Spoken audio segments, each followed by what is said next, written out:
So, listen, I know that it's easy to lose your sense of outrage about politics. I know that it's easy to lose your sense of outrage if you've spent a lot of time in this building.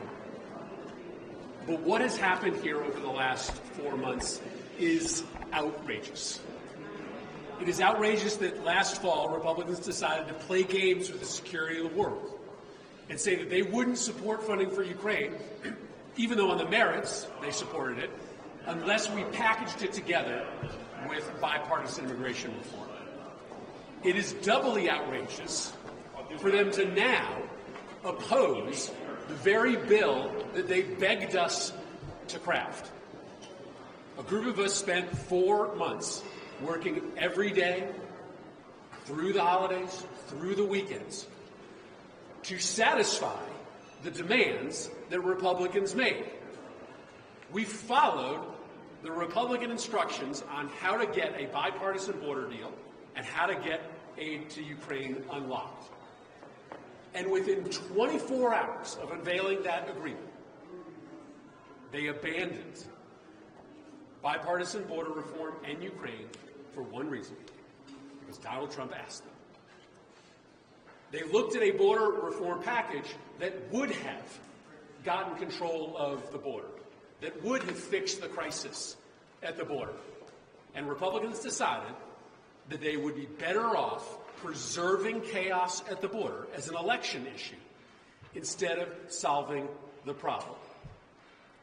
I guess it's the negotiators' fault.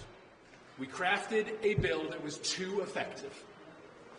We reached a compromise that would actually fix the problem. And as it turns out, Republicans don't want to fix the problem. They want to leave the issue of immigration open as a political agenda item to exploit. So I don't think people should lose their outrage at what has just happened. One of my colleagues just a moment ago said that this is maybe the most dispiriting week that he has had since he came to Washington. It's dispiriting not just because we had a chance to solve a problem, the problem of the border. It's not just dispiriting that Americans are going to be outraged at the fact that this issue is going to remain open again as another election issue when we had a chance to come together and solve it. But it's also dispiriting because there did used to be a difference between the Senate Republican caucus and the House Republican caucus. There is no difference anymore.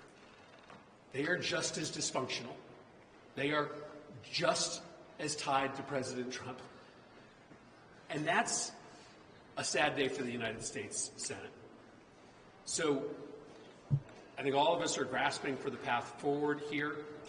I think it's important to have the vote tomorrow so the American people can see, where do you stand? Do you want to fix the border, or do you want to keep the border a mess in order to help Donald Trump?